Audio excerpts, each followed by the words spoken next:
بسم الله الرحمن الرحیم. السلام علیکم. احتیاطي تدابیر دي د دې وجنه هر ډاکټر له دا پکار دی چې خپل احتیاطي تدابیر هم دغه شانتي کوي لکه چې کوم. اوس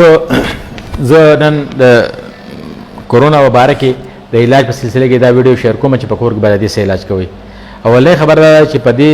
موسم کې په دې حالاتو کې چې چاته نزله زکام وشي نو هغه به ځان کورونا ګڼي، خامخا به کورونا ګڼي. دویمه خبره ده چې دی به ټسټ نه کوي. کله نه کله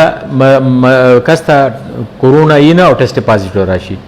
او کله نه کله کورونا یې او ټسټ نیګیټیو راشي نو په دې کې لږ شکوک شوبات نو د ټسټ فایده نشته بلکې د دې نقصان شته چې یو سړی هغه ته کورونا دی او د ټسټ وکړو هغه ټسټ نیګیټیو راغی او د خو ویچاره ماته کورونا نشته دی بیا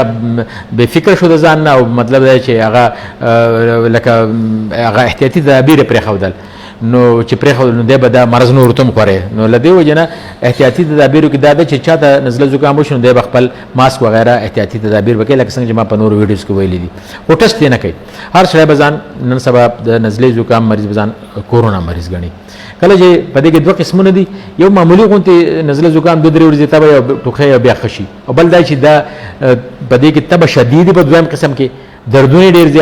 ډېر زیات ټوخی کوي مریض او خوراک هم زر ته نه کېږي، ځینې پکې الټۍ هم کوي. نو په دغه حالت کې چې دا معمولي دی نو دا خیر 2 پیناډال کالپول ګولۍ استعمالوي 3-4 غنټې پس د آرام راځي او د مسله دومره شدید نه 2-3 ورځې پس د ښه شي. خو دا کم خلک چې د شدیده تبه 102 101 103 104 او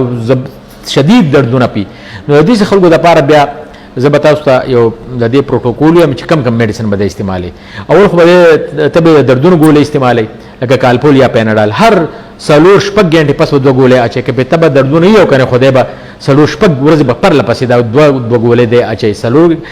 غنټې پس او خدای د 6 غنټې پس 2 ګولۍ اچي 6 غنټې پس دا به د استعمالوي.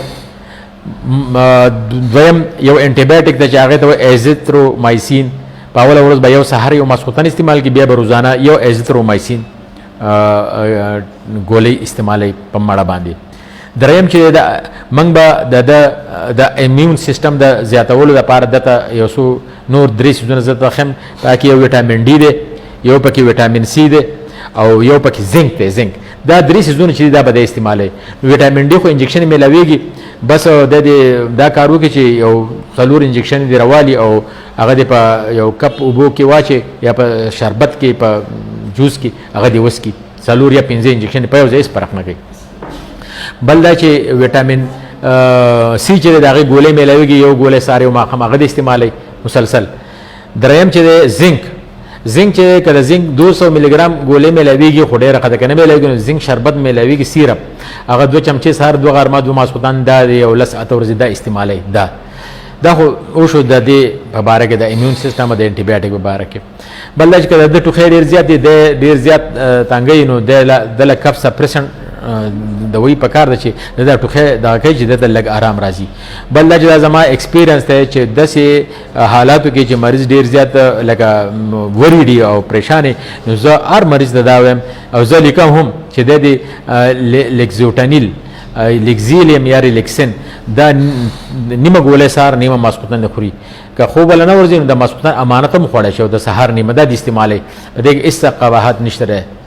دا ګوله به د استعمالوي. که فرض کړه د خوراک زړه ته نه کېږي د زړه ډک کېدو یا الټۍ ول ورتلې نو دی بیا داسې مریض ته بیا موږ رینګر ډریپ لګو رینګر ډي 1000 ml دا به د استعمالوي.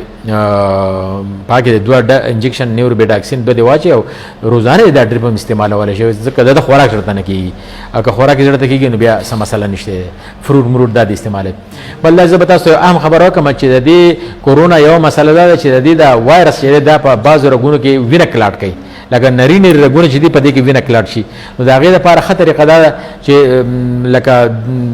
ډسپرین نیمه ګولۍ داسې مریض له دا پکار چې روزانه ډسپرین نیمه ګولۍ په مړه باندې په اوبو کې اچي اسکي که ډسپرین اچي او که نه که اسکارډ 75 ملي ګرام یو ګولۍ روزانه خوري. دا داسې ډسپرین یا اسکارډ داسې یو څیز دی دا موږ د 40 سال نه پس هر انسان ته موږ وایو چې دا ګولۍ استعمالوي هر انسان ته په شرط د دې چې د هغه داسې پشر نه چې هغه بالکل هغه پښتو خبره چې چاپی وي او کنټرول نه نو هغه کس نه استعمالوي چې بلډ پرشر کنټرول او هغه د استعمالولی شي. دا یو څوم بنیادي خبرې وي دا تاسو دغه کوي شیر کوي او زه به تاسو دا پیج هسې د نږدې نه وښیم زه به میډیسن چې ما تاسو ته وي دا په دې کې لیکلي دي د دې نه تاسو یو دغه ویستی شئ پکچر خیر زه به دا په خپل ویډیو کې ورکړم دا ویډیو شیر کړئ او په ځان پې پوه کړئ 2-3 پیرې واورئ هېڅ د ګبراهټ خبره نشته دی ډېره مهرباني السلام علیکم